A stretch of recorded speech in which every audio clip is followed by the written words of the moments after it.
Welcome to third grade trendsetters. Hello, parents and students, I guess, or maybe just parents. Anywho, so we're just going to take this time to kind of go over quickly some things that you guys probably already know, and then spend a little bit more time going over some things that'll be new for everybody. So, welcome. All right. This does not apply anymore, but when you get ready to log into the meeting at 5:30, please be sure that your mic is muted. Otherwise, it kind of makes some things wonky and there can be some feedback as well. All right, here we go. So, most of you know me. I am Miss Tinsley. I am from very, very small town of Lancaster, South Carolina. I am full of energy. I am loud. There's absolutely nothing I can do about it. My parents have been trying to tame that since I was younger, but this is just who I am at this point. Loud and full of energy, and I just love life. And I also love teaching. So there's a few things about me, which you guys can also see on the website as well. So just to go over school supplies, you guys can read this yourself, but I wanted to make sure that it was in the presentation for the families that I haven't actually had a chance to touch base with yet. Okay, so the important stuff. So how is our day gonna run? I'm sure that is the biggest question that you guys have. So looking at our workshop model, they will get 60 minutes of literacy a day, 60 minutes of math, and then 40 minutes of investigation, which would be our science and our social studies. So time frame, that's kind of what it looks like on the bigger scale. But if we take a weekly view or a day-by-day look, this is kind of what our schedule looks like. So from 8 to 9 and from 3 to 4, that's the teacher planning time. And so what that means is that that's just time for me to plan, and that's also a really good time for you guys to contact me if you need me. So then we'll do warm-up and explorations, and then morning meeting, of course. That's how we'll start our day. And then we'll do math workshop. And then we'll do our investigations. And then here's where they kind of have a really big gap from lunch and recess. Then they'll go to related arts, and then they'll get another 15-minute break there. And then we'll do read aloud. We'll do literacy workshop. They'll do independent reading and then have some reflection time. Now, that reflection time is really important because through the state we're mandated to take attendance, but attendance looks different. It doesn't look like just coming. It looks like participating as well. And so our reflection time, which I'll explain to the kids, will be, just let me know one thing that you really felt like went well, was something that you struggled with, or what's a question that you have about something. So as we begin to wrap up our day, we'll use that reflection time, which they'll type out on Google Classroom, and then that'll be their exit ticket or not their exit ticket, but that'll kind of be their proof of attendance. So that's what our day looks like.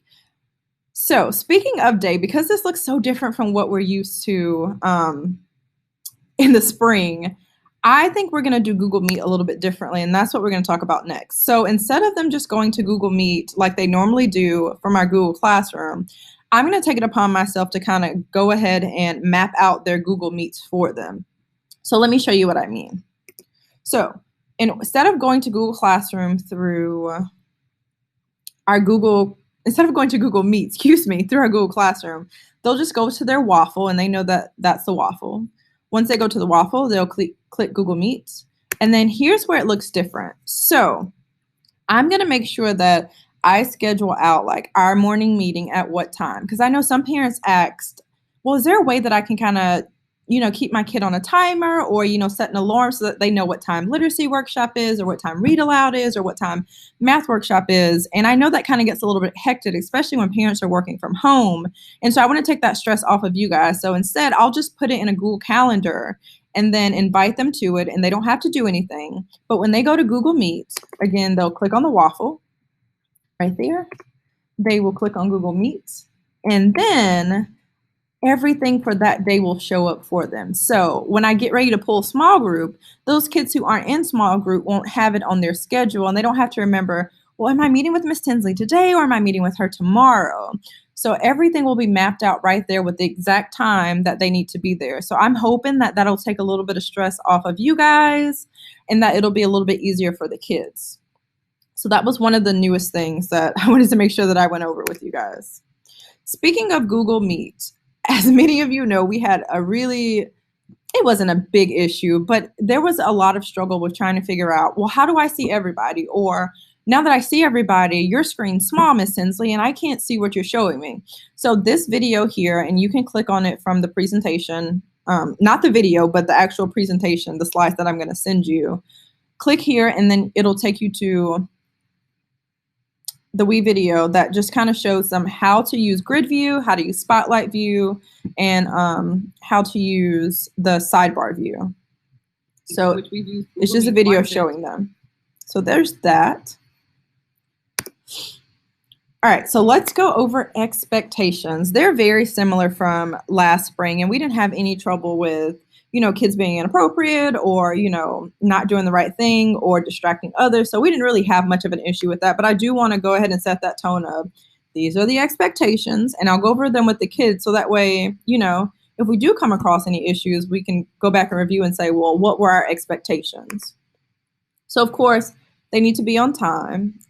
They need to sit up, not lay down, because, when we're laying down, we can be a little too comfy. So stay muted until you're ready to speak. And the kids have done such an amazing job with that, especially during our book clubs in the summertime, staying muted until they're ready to speak. This one's really important. Make sure they're in a quiet area, only because when they're not in a quiet area, and especially when they're not muted, everything that's happening in the background kind of comes to the forefront. And so it makes it really hard for us to hear what other people are saying because, there's pots and pans clanging or, there's dogs barking. So just making sure that they have a really quiet spot where they can work. Leave room for others to speak, which has always been a part of our classroom community.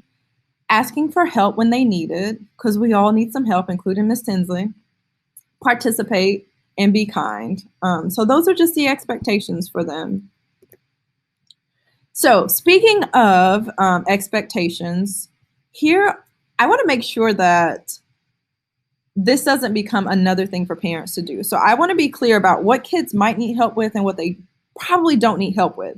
So Flipgrid, we use a whole lot, and the kids have gotten really good at that. Google Docs, Google Forms, Google Slides, and any online resources like Zern or, Epic or anything like that, they probably don't need that much help with. Now, our 5 new kiddos, or 4, our 4 new kiddos may need a little bit help with that, but the kids who were with me last year, they probably won't need help with that. So if they're coming and saying, Mom or Dad, I don't know how to do this, I'm asking that you, instead of doing it for them, walk them through it or remind them, say, hey, Ms. Tinsley said that you guys kind of used this in your classroom last year. Are you sure you don't remember how to use it? Let's open it up together and let's see if we can,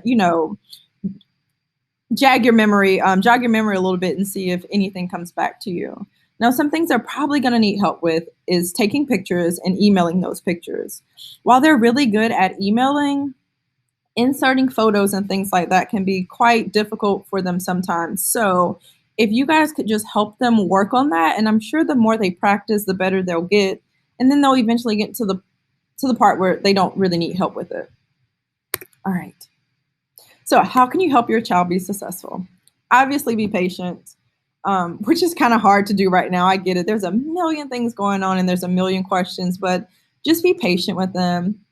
Try and keep them on the same schedule. And I do realize, and I want to honor that, some parents are not working from home. And so, kids might be at home one day and they might be with a friend the next day, or they might be, with a family member.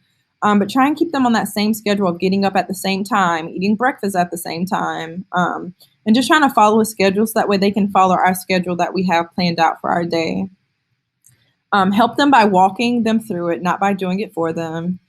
I did notice virtually in the spring that some of the kids were saying that they didn't know how to do certain things, and I knew that they knew how to do certain things.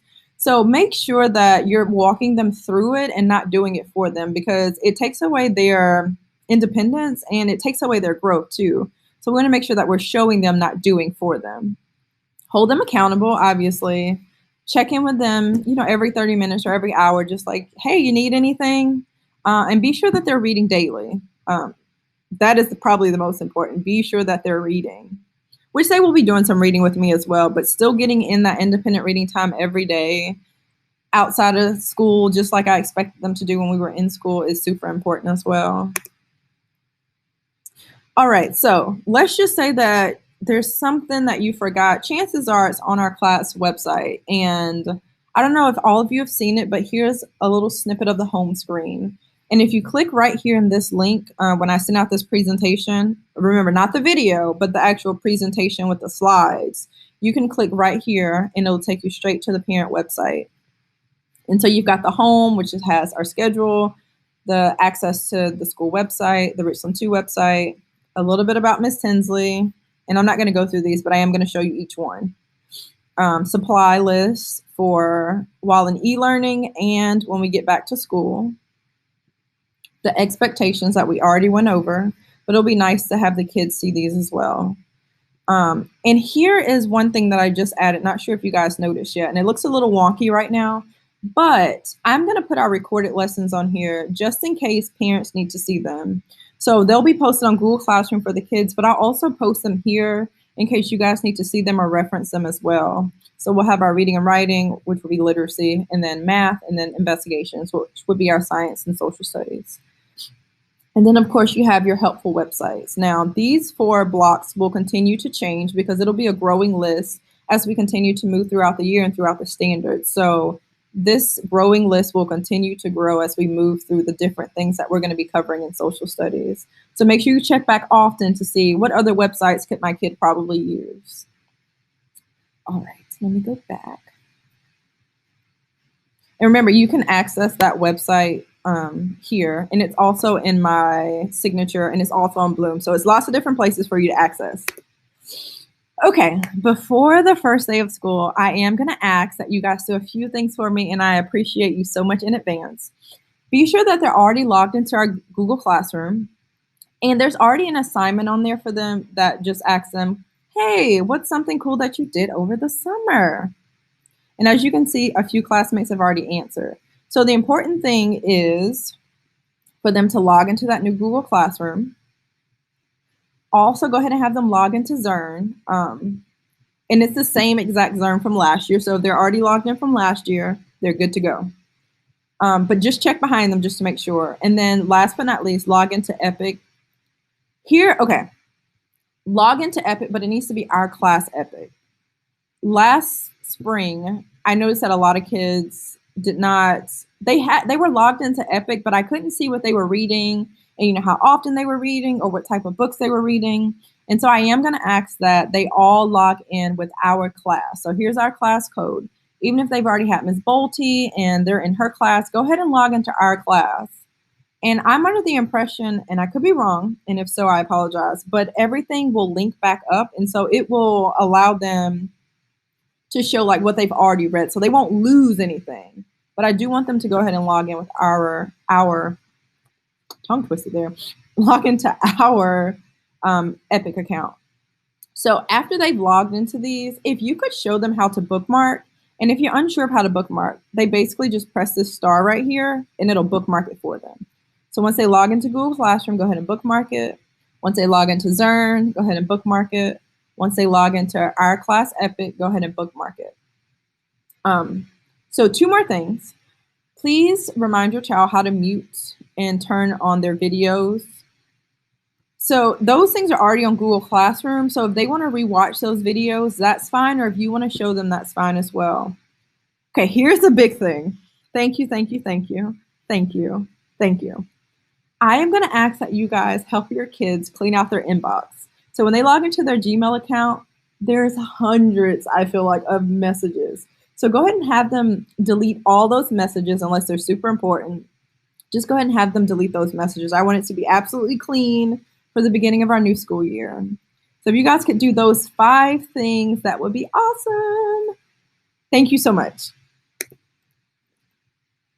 Okay, and then we'll do questions. So when you guys log in at 5:30 today, we will do questions. I want to make sure that I honor your time, and I don't want you guys to log in at 5:30 and then have to present all this, and then we only have a little bit of time for questions. And I also want to honor the fact that our parent info night is during the same time as backpack pickup. So I want to make sure that our time is valuable and as meaningful as possible. So when you come to our video chat at 5:30, just come with questions that you have.